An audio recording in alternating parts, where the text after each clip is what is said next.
નમસ્કાર મિત્રો, અમારી ચેનલ ધર્માકર્મા સ્ટોરી ગુજરાતીમાં તમારું સ્વાગત છે। આપણી આજની કહાની એક હૃદયસ્પર્શી કહાની બનવાની છે, તો આ કહાની અંત સુધી સાંભળજો। આખા ગામમાં હોબાળો મચી ગયો હતો કે આજે દિવાળીના પવિત્ર દિવસે કોની લાશ મંદિરની પાછળ બિનવારસી હાલતમાં પડી છે। મંદિરમાં વહેલી સવારથી જ લોકોની અવરજવર ચાલુ હતી। ઘણા લોકોએ મંદિરની પરિક્રમા સવારનો પ્રકાશ થાય એ પહેલાં જ કરી રહ્યા હતા, પણ એમને ખબર જ ન પડી કે મંદિરની પાછળ આવું કંઈક છે। પણ જેવો સૂરજનો પ્રકાશ ફેલાવા લાગ્યો, લોકોની નજર એ લાશ પર પડી। લોકો અંદરો અંદર ગણગણાટ કરવા લાગ્યા, આ બિનવારસી લાશ છેવટે કોની?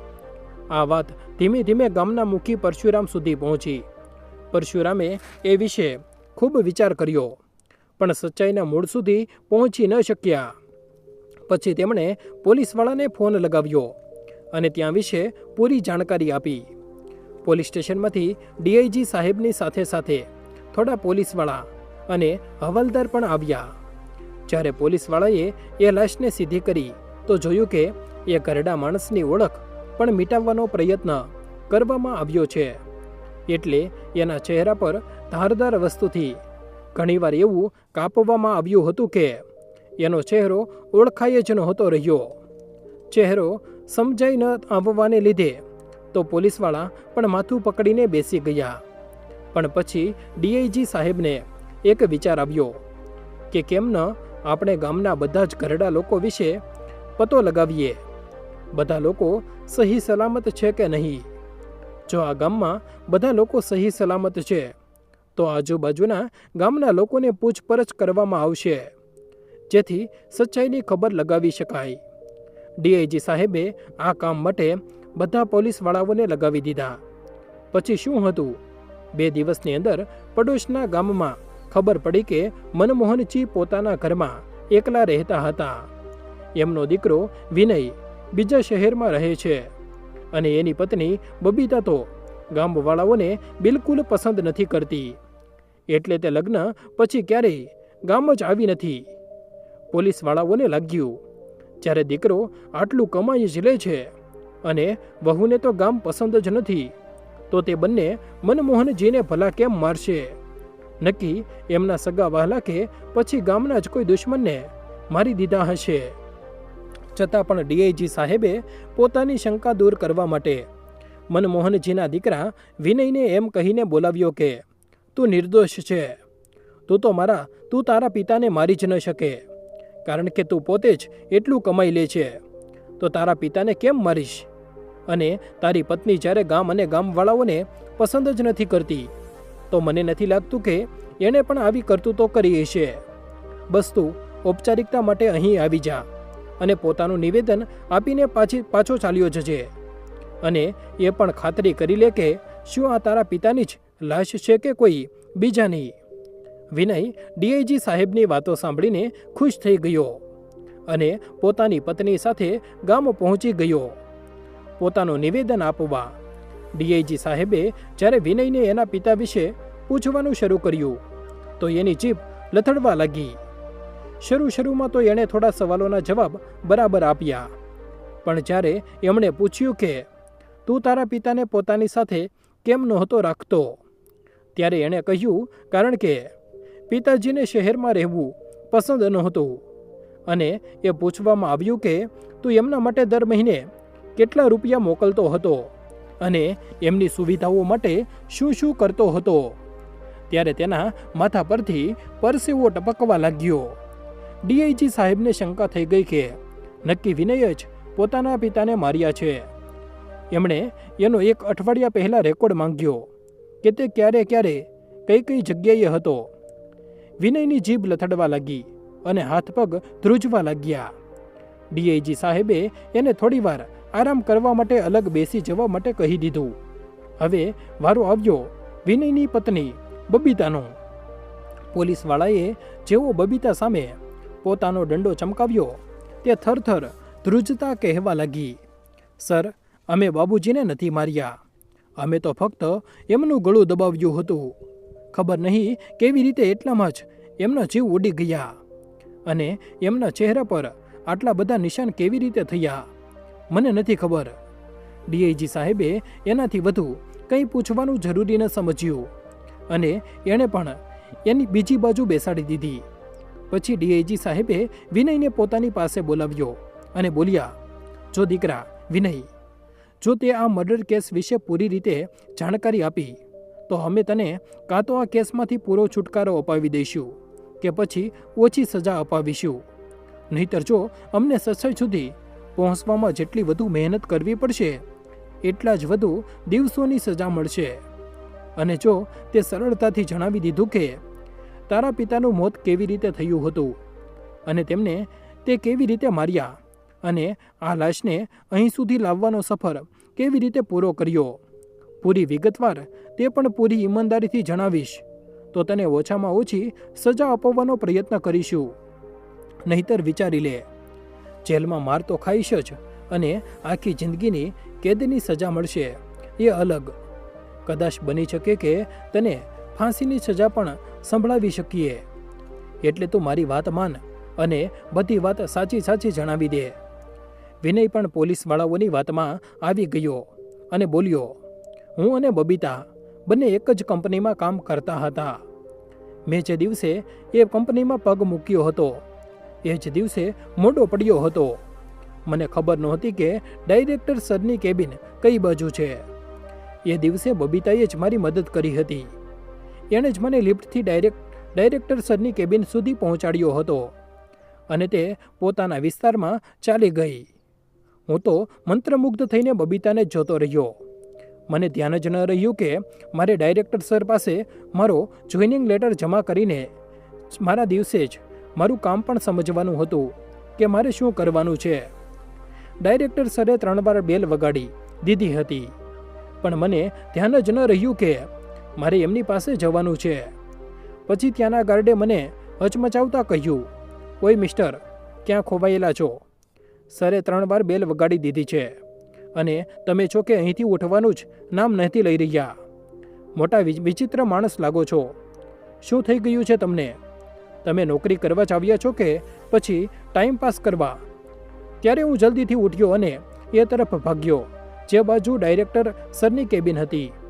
સરે જે પણ સવાલ કર્યો મેં પૂરો નિર્ભય થઈને જવાબ ન આપ્યો કારણ કે મારા વિચારોમાં વારંવાર બબીતા આવી જતી હતી.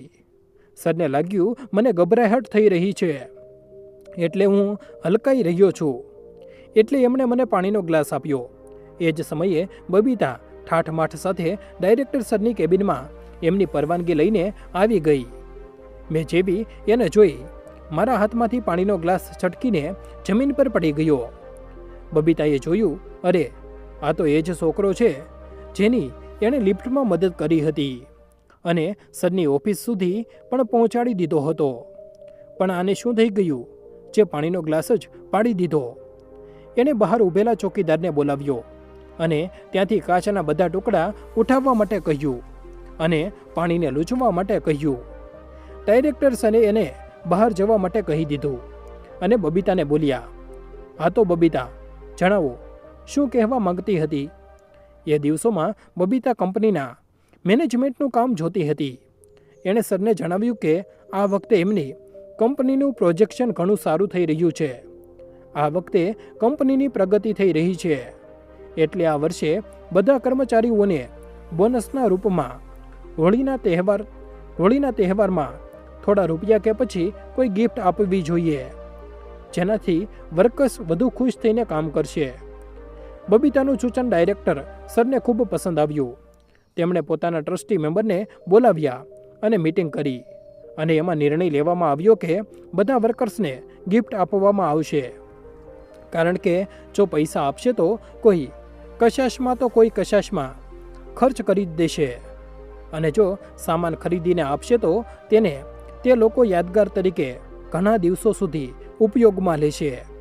આ ગિફ્ટ એ લોકો માટે હતી જે 1 વર્ષથી વધુ સમય સુધી કામ કરી રહ્યા છે અને જે લોકો 1 વર્ષથી ઓછા સમય સુધી કામ કરી રહ્યા છે એમને ફક્ત 500 રૂપિયા આપવામાં આવશે જેથી ઓછામાં ઓછું પોતાના પરિવારવાળાઓ માટે મીઠાઈ લઈને તો જઈ શકે.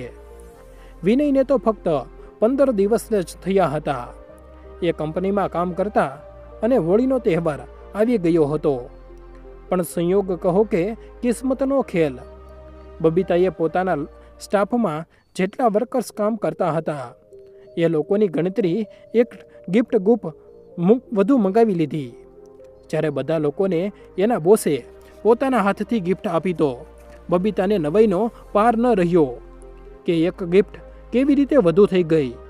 એણે એ ગિફ્ટ વિનયને આપી દીધી, કારણ કે એ સમયે વિનય બબીતા પાસે જ ઊભો હતો અને તે તેને વિશ્વાસપાત્ર પણ માનવા લાગી હતી. કારણ કે એક દિવસ વિનયે પોતાની ઈમાનદારીનો એવો પરિચય આપ્યો હતો. તે રજા પછી પોતાના ઘરે જઈ રહ્યો હતો. એણે જેવી પોતાની ગાડી કાઢી, એક સોનાની વીંટી એની ગાડી પાસે એની પડેલી મળી. એણે તરત એ વીંટીને ડાયરેક્ટર સર પાસે લઈને ગયો અને જણાવ્યું કે આ વીંટી કોની છે, જે મારી ગાડી પાસે પડેલી હતી. ડાયરેક્ટર સર વિનયથી ખુશ થઈને તેને મેનેજરના પદ પર રાખી લીધો અને જે એક ગિફ્ટ વધારાની આવી ગઈ હતી તે વિનયને આપી દેવામાં આવી. આ રીતે વિનયને બબીતા પણ પસંદ આવવા લાગી.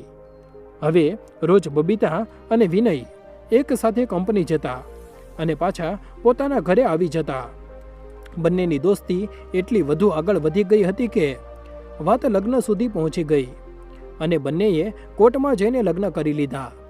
લગ્ન કરી લીધા પછી બંનેએ પોતપોતાના માતા પિતાને જણાવ્યું કે એમણે લગ્ન કરી લીધા છે. તો બબીતાના મા બાપ તો માની ગયા, કારણ કે તે લોકો શહેરમાં રહેતા હતા અને ખુલ્લા વિચારોવાળા હતા. પણ વિનયના મા બાપ ગામમાં રહેતા હતા, એટલે એ લોકોની વિચારસરણી હતી કે તે લોકો પોતાના દીકરાના લગ્ન પોતાની જ જાતિ, પોતાની જ જ્ઞાતિની છોકરી સાથે કરશે. એટલે એમણે એનો વિરોધ કર્યો અને ગુસ્સામાં વિનયને કહી દીધું કે જો અમે મરી પણ જઈશું તો પણ તું અમને કાંધ આપવા ન આવતો. આ દરમિયાન વિનયના લગ્નના 4 વર્ષ પછી વિનયની માં સુમિત્રા દેવીની કેન્સરની બીમારીના લીધે મૃત્યુ થઈ ગઈ. બીજાના કારણે વિનયની પોતાની માની લાશને હાથ પણ ન લગાવ્યો અને છેલ્લા દર્શન કરવા પણ ન આવ્યો, કારણ કે બબીતાને પોતાના સાસુ સસરા પ્રત્યે ખૂબ ગુસ્સો હતો કે એમણે પોતાની વહુનો તિરસ્કાર કર્યો હતો. બસ આ જ વાત એના મનની આંગને શાંત નહોતી થવા દઈ રહી. તે જ્યારથી લગ્ન કરીને વિનયની જિંદગીમાં આવી હતી, મનમાં ને મનમાં ઘણા ષડયંત્રો રચતી કે બંને ઘરડા ઘરડીને કેવી રીતે ઠેકાણે લગાવવા. પણ સુમિત્રા દેવીના મૃત્યુ પછી એણે અપાર શાંતિનો અનુભવ થયો કે ચાલો ઓછામાં ઓછી એક મુસીબત તો ટળી. એના માટે એણે કંઈ પણ ન કરવું પડ્યું. પણ તે મનમોહનજીથી પણ જલ્દીથી જલ્દી છુટકારો મેળવવા માંગતી હતી, પણ કેવી રીતે તે સમજી નહોતી શકતી. તે ખૂબ પ્રયત્ન કરતી હતી પણ અંજામ આપવામાં સફળ નહોતી થઈ શકતી. પછી તેણે ટીવી પર ક્રાઇમવાળી સિરિયલ જોવાનું શરૂ કર્યું કે કદાચ ત્યાંથી તેને મર્ડરના કોઈ પ્લાન મળી જાય. પણ ત્યાં એવા ખતરનાક મર્ડર વિશે બતાવવામાં આવતું હતું કે એની પણ રૂહ કંપી જતી હતી. પછી એણે એક સિરિયલ જોઈ. એમાં નોકર પોતાના માલિકને સફરજન સાથે ઢકલાબંધ સફરજનના બીજને પીસીને પીવડાવી દે છે, જેના કારણે એના માલિકનું મૃત્યુ થઈ જાય છે. આ આઈડિયા બબીતાને સૌથી સહેલો અને સચોટ લાગ્યો. એણે એવું કર્યું, પણ બંને પતિ પત્ની ગામમાં જઈને જગમોહનજી સાથે રહેવાનું નાટક કરવા લાગ્યા. બબીતાએ પણ પોતાના સસરાના ઘરે પહેલીવાર પગ મૂક્યો હતો અને પોતાના સસરાના પગમાં પડીને માફી માંગવા લાગી.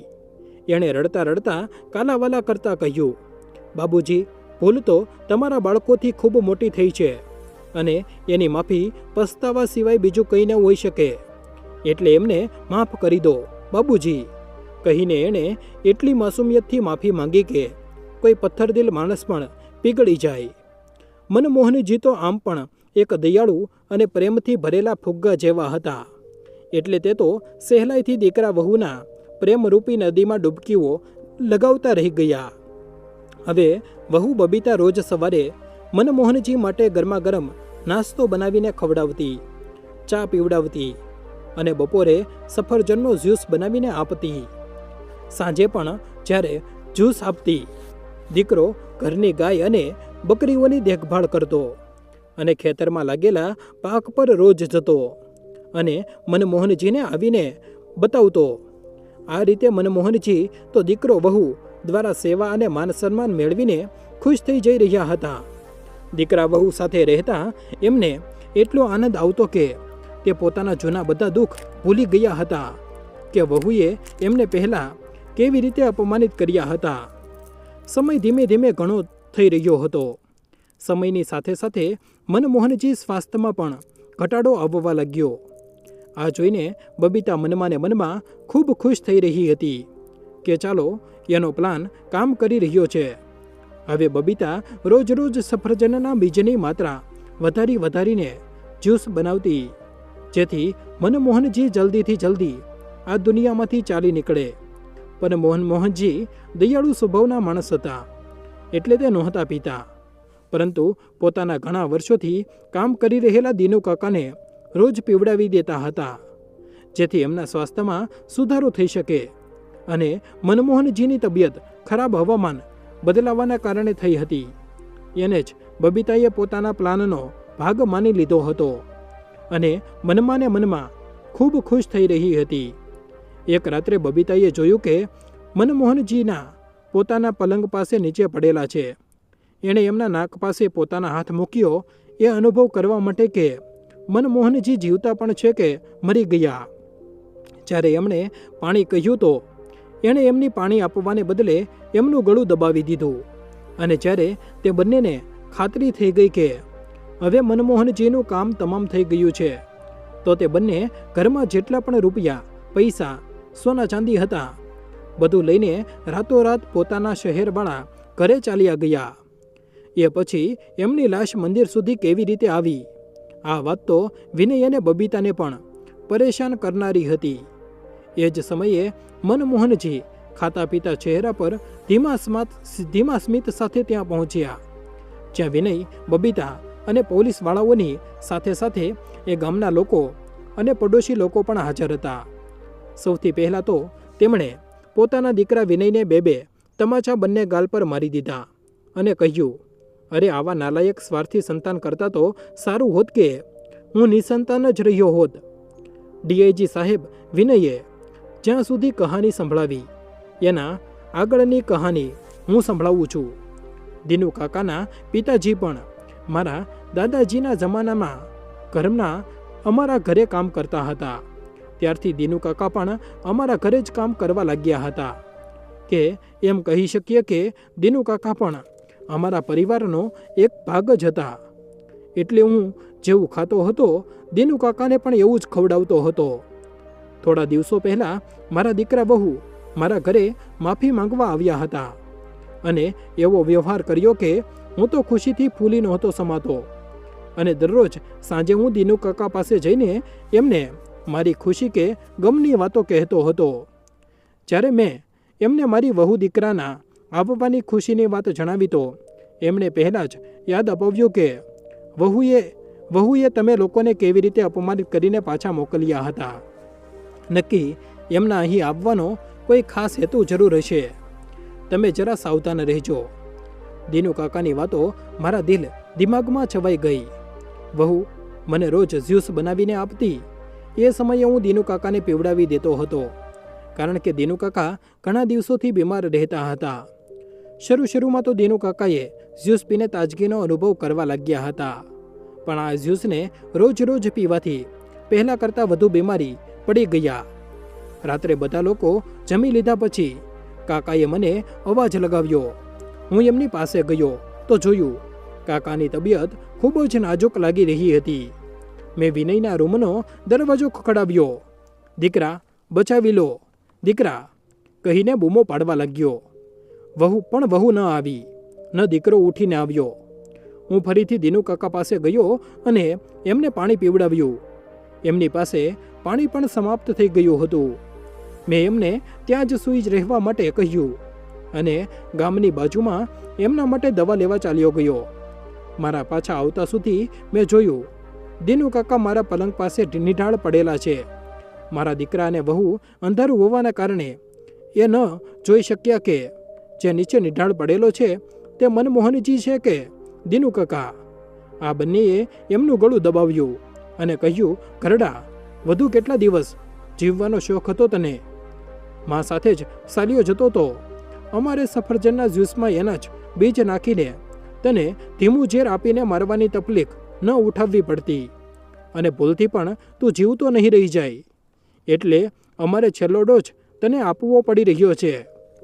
એટલું કહીને તે બંને નિર્દયતાથી જોર જોરથી હસવા લાગ્યા. ત્યાંનો બધો સામાન લઈને રાતોરાત ગાયબ થઈ ગયા. હું મારા દિનુ કાકાને મારી આંખો સામે આટલી નિર્દયતાથી મરતા જોતો રહ્યો અને રડતો રહ્યો, પણ આ દરિંદાઓ સામે ન ગયો. નહીતર આ બંને મળીને મને પણ મારી નાખતા તો આ ગોચ ઉકેલાતી જ નહીં. હું મારા દિનુ કાકાને ન્યાય અપાવવા માટે જ જીવતો હતો, નહીતર હું પણ એ જ સમયે આત્મહત્યા કરી લઉં એવું વિચારવા લાગ્યો હતો. હું એવું વિચારી રહ્યો હતો કે થોડીવાર પછી મારા કાકાનો દીકરો પંકજ એક મોટી વસ્તુ લઈને આવ્યો અને દિનુ કાકાને મનમોહન સમજીને એના ચહેરા પર પ્રહાર કરવા લાગ્યો. રાતનું અંધારું હોવાના કારણે એણે પણ ન જોયું કે તે વ્યક્તિ મનમોહન છે કે દિનુ કાકા. તે પણ પોતાનો બદલો લેવા આવ્યા હતા. તે પણ જ્યારે જ્યારે વાર કરતો, કંઈક ને કંઈક બદલાની ભાવના સાથે પ્રશ્ન કરતો, જાણે તે મરેલો માણસ ઉઠીને એને જવાબ આપશે.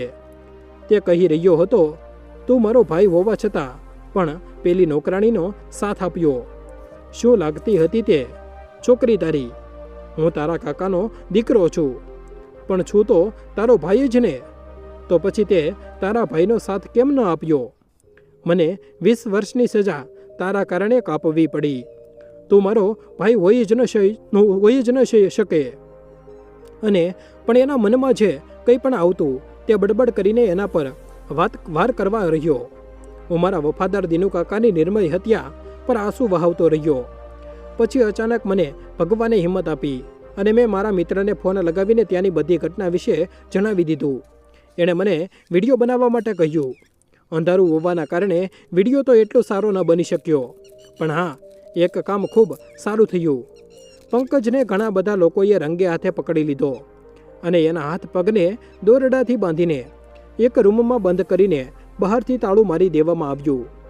પછી સવાર થતાં જ અમારા પાડોશી કિશોરલાલજીએ બધા લોકોએ વિનયને ફોન કરાવ્યો કે તારા પિતા હવે આ દુનિયામાં નથી રહ્યા. વિનય અને બબીતા મગનના આંસુ વહાવતા રડવા લાગ્યા. વિનય કહેતો, પપ્પા, તમે ક્યાં ચાલ્યા ગયા? પપ્પા, પાછા આવો પપ્પા. તમે તો તમારા પોત્ર અને પોત્રીનું મોં પણ નથી જોયું. ત્યાં બબીતા વહુ કહેતી, બાબુજી, તમે અમને છોડીને ક્યાં ચાલ્યા ગયા? અમે તો તમારી સેવા પણ નથી કરી.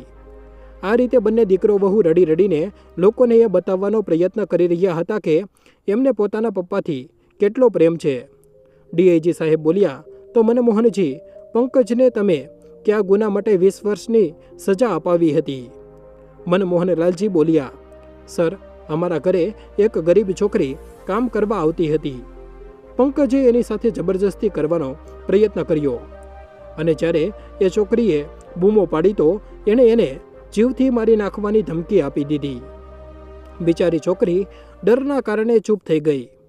સંયોગથી હું ત્યાંથી પસાર થઈ રહ્યો હતો. મેં એ બંનેની વાતો સાંભળી લીધી અને એ છોકરીનું રડવાનું સાંભળીને હું એમની પાસે ગયો. મેં જ્યારે એને એના રડવાનું કારણ પૂછ્યું તો પંકજ મને મારવા માટે તૈયાર થઈ ગયો. જ્યારે મેં એ છોકરીને મારી તરફ ખેંચી તો એણે મને 2-4 તમાચા મારી દીધા. પછી મેં એ છોકરી તરફથી પોલીસ ફરિયાદ કરી તો પંકજે જતાં જતાં મને કહ્યું હતું કે તે જેલમાંથી છૂટતા જ મને જીવથી મારી નાખશે. મને લાગ્યું પંકજ હમણાં ગુસ્સામાં છે એટલે આવું કહી રહ્યો છે. મેં એના પરિવારવાળાઓને પૂરી દેખભાળ કરી. સમયે સમયે એને પણ મળવા જતો હતો તો મને લાગ્યું પંકજ સુધરી ગયો હશે, પણ તે નહોતો સુધર્યો. એણે જ્યારે પોતાના 4 સાથીઓ સાથે દિનુ કાકાની લાશને ઠેકાણે લગાવવા માટે મંદિર સુધી લઈને આવ્યો ત્યારે અમે એનો વિડીયો બનાવ્યો છે અને ત્યાં જ પંકજને પકડી શક્યા. બાકી એના 4 સાથીઓ ભાગી ગયા. મનમોહનજીના નિવેદનથી પોલીસવાળા સંતુષ્ટ થયા. એમનો એ અધૂરો જ સાચો પણ એ વિડીયો ખૂબ કામનો હતો, કારણ કે કાનૂન પુરાવા માંગે છે. ડીઆઈજી સાહેબે પંકજને ફરીથી આખી જિંદગીની કેદ સજા અપાવી અને વિનય અને બબીતાને પણ આખી જિંદગીની કેદની સજા મળી. જ્યારે વિનયને સજા સંભળાવવામાં આવી તો તે બોલ્યો, સર, તમે તો કહ્યું હતું કે તમારી સજા ઓછી થઈ જશે કે નહીં પણ થાય, તો પછી આ બધું કેવી રીતે? ડીઆઈજી સાહેબ હસ્યા અને બોલ્યા, દીકરા, ઘોડો તો ઘાસ સાથે દોસ્તી કરી લેતો ખાશે શું? હવે તે એટલો મોટો ગુનો જ કર્યો છે તો દંડ તો તને મળશે જ. વિનય પોતાના પિતાના પગમાં પડીને રડતા રડતા બોલ્યો, પપ્પા, આ આઈડિયા બબીતાનો હતો. તમે એને શરૂઆતમાં નાપસંદ કરી હતી. એનો જ બદલો લેવા માટે એણે આટલું તૃણાસ્પદ કામ કર્યું અને મારી પાસે પણ કરાવ્યું. પપ્પા, પ્લીઝ મને માફ કરી દો. આજે જો માં જીવતી હોત તો તમને જરૂર મનાવી લેત. પપ્પા, હું તો તમારો દીકરો છું ને. પોતાના દીકરાને કેવી રીતે જેલ મોકલી શકો છો? પપ્પા, પ્લીઝ મને માફ કરી દો. મનમોહનલાલજી ઉપર તેની વિનંતીનો કોઈ ફાયદો ન પડ્યો. તે કંઈ ન બોલ્યા, પરંતુ એટલું બોલ્યા કે સર, આને કડકમાં કડક સજા મળવી જોઈએ. બબીતાએ જોયું, બાબુજી જ્યારે પોતાના દીકરાને માફ નથી કરી રહ્યા તો મને શું માફ કરશે? છતાં પણ એણે એક પ્રયત્ન કરવાનું વિચાર્યું. એણે પણ મનમોહનજી પાસે માફી માંગવા કહ્યું, બાબુજી, મને માફ કરી દો. મારાથી ખૂબ મોટી ભૂલ થઈ ગઈ. મનમોહનજી બોલ્યા, હા વહુ, તને માફ કરી દઈશ. મનમોહનજીની આવી વાતો સાંભળીને બબીતા નવાઈ પામી ગઈ. તે ખુશ થઈને પોતાના સસરા તરફ જોવા લાગી અને બોલી, સાચે જ બાબુજી? મનમોહનજી બોલ્યા, હા વહુ, પણ મારી એક શરત છે. બબીતા બોલી, બાબુજી, તમારી દરેક શરત મને મંજૂર છે. મનમોહનજી બોલ્યા, સાંભળી લે વહુ, પછી એમ ના કહેતી કે મંજૂર નથી. બબીતા બોલી, હા બાબુજી, મને તમારી દરેક શરત મંજૂર છે. મનમોહનજી બોલ્યા, તું જેલમાં તો નહીં રહે, પણ જ્યાં પણ રહીશ, ભલે દુકાનથી કોઈ સામાન લેવું હોય, કપડું લેવું હોય કે પછી ક્યાંક જોબ કરવી હોય, સૌથી પહેલાં પોતાની સચ્ચાઈ જણાવીશ કે મેં મારા સસરાનું મર્ડર કર્યું છે. હું કાનૂની અપરાધી છું, પણ હું જેલ નથી જવા માંગતી. આ 3 વાક્યો દરેક જગ્યાએ બોલવા પણ અને એક મોટું પોસ્ટર પોતાના આગળ પાછળ લગાવીને ફરવું પડશે, ત્યારે જ તને જેલ નહીં જવું પડે. જો આ બધું મંજૂર છે તો ઠીક છે, નહીતર તને વિનય કરતાં પણ વધુ કડક સજા મળશે અને જેલમાંથી ક્યારેય બહાર નહીં આવી શકે. બબીતાએ વિચાર્યું, હમણાં તો હા કહી દઉં છું, પછી આવું કરવું જરૂર નહીં હોય તો, કારણ કે હંમેશા તો સસરાજી મારી સાથે નહીં રહે. જ્યાં પણ જઈશ પોસ્ટરને છુપાવી દઈશ અને જરૂર નથી કે દરેક જગ્યાએ એવું જ બોલવું છે. સસરાજીએ કહ્યું છે. એણે હા કહી દીધું. વિનય અને પંકજને આખી જિંદગીની કેદની સજા થઈ અને બબીતાનું તો જીવન સમજો નરક થઈ ગયું. બબીતા જ્યાં જ્યાં જતી, પોલીસવાળો એની સાથે જતો. જો તે આ 3 વાક્યો ન બોલતી તો તે પોતાનો દંડો ચમકાવતો રહેતો. તે પોસ્ટર ન પહેરતી, તે પોતાનો દંડો ચમકાવતો રહેતો. બબીતાએ પોલીસવાળાને લાંચ આપીને થોડી છૂટ આપવા માટે વિનંતી કરી, છતાં પણ એને ઉચ્ચ અધિકારી તરફથી કડક સૂચના હતી કે તે લોકો તેને દરેક હાલતમાં જે કહેવાયું છે એ નિયમોનું પાલન કરાવે. હવે બબીતાની જિંદગી નરક કરતાં પણ ખરાબ થઈ ગઈ હતી. તે કોઈ કરિયાણાની દુકાનમાં જઈને એ જ વાક્યો વારંવાર બોલતી તો દુકાનદાર એને ધૃણાની દ્રષ્ટિથી જોતો અને સામાન આપવાની ના પાડી દેતો. આ જ રીતે કપડાની દુકાનમાં જતી તો ત્યાંના દુકાનદારો પણ એવું જ કંઈક કરતા અને એને અપમાનિત થઈને પાછા પોતાના ઘરે આવવું પડતું. હવે જોબ માટે ક્યાંય પણ જતી તો કોઈ પણ જગ્યાએ એને જોબ ન મળતી. એના જૂના બોસે પણ એને જ્યારે જોબ પર રાખવા માટે એમ કહીને ના પાડી દીધી કે અમારી પાસે આવા ખૂની લોકો માટે કોઈ જગ્યા નથી. હવે બબીતા ઘરે રહેતી તો એની ભાભી એનું જીવવું મુશ્કેલ કરી નાખતી હતી. જો તે એક ઘટડો પાણી પણ પીતી તો તેને મહેણા માર્યા વગર ન રહેતી. એક સમય એવો હતો કે જે ભાભી એના ગુણગાન ગાતા ન થાકતી હતી, પણ આજે એને શ્વાસ લેવો પણ શરમજનક લાગી રહ્યો હતો. તે મનમાં ને મનમાં વિચારી રહી હતી, આના કરતાં તો જેલની જિંદગી જ વધુ સારી હતી. આ રીતે એક દિવસ એવો આવ્યો કે બબીતા ખૂબ ડિપ્રેશનનો શિકાર થઈ ગઈ અને પાગલ થઈને ફક્ત એ જ 3 વાક્યો બોલવા લાગી જે એને બોલવા માટે કહેવાયું હતું. હવે એને ન પોતાના માન સન્માનની ચિંતા હતી, ન ઇજ્જતની. હવે તે ક્યાંય પણ રહેતી, ક્યાંય પણ ખાતી અને ક્યાંય પણ સૂઈ જતી. બબીતાના પિયરવાળાઓએ તો એનાથી બધા સંબંધો તોડી દીધા હતા, પણ માનવતાના નાતે મનમોહનજીએ એને પાગલખાનામાં દાખલ કરાવી દીધી અને સમાજ સેવામાં પોતાનું પૂરું જીવન લગાવી દીધું. પછી ક્યારેય ન પોતાના દીકરા વિનય તરફ ધ્યાન આપ્યું, ન પોતાના ભાઈ પંકજ તરફ ધ્યાન આપ્યું, ન બબીતા તરફ. એમણે ફક્ત જનકલ્યાણના કાર્યમાં પોતાનું પૂરું જીવન સમર્પિત કરી દીધું. મિત્રો, સાચું કહેવાયું છે, પાપનો ઘડો એક દિવસ ફૂટી જ જાય છે. એવું જ થયું બબીતા, વિનય અને પંકજ સાથે પણ. જો એમણે નિર્દોષ ભાણા દીનું કાકાને મનમોહનજીના ન માર્યા હોત તો એમને પણ જેલની હવા ન ખાવી પડતી અને બધા લોકો પ્રેમપૂર્વક પોતપોતાનું જીવન જીવતા. ભગવાને આપણને મનુષ્યને પોતાનું કર્મ કરવા માટે જન્મ આપ્યો છે, પણ ક્યારેક ક્યારેક મનુષ્યમાં બદલાની ભાવના એટલી પ્રબળ થઈ જાય છે કે એને ક્યાં લઈ જઈને ડૂબાડી દે છે, ખબર જ નથી પડતી. એટલે હંમેશા સારા કર્મ જ કરવા જોઈએ. મિત્રો, આશા રાખું છું તમને કહાની પસંદ આવી હશે. પસંદ આવી હોય તો વિડીયોને લાઈક કરી ચેનલને સબસ્ક્રાઈબ કરી દેજો. જય શ્રી કૃષ્ણ. ધન્યવાદ.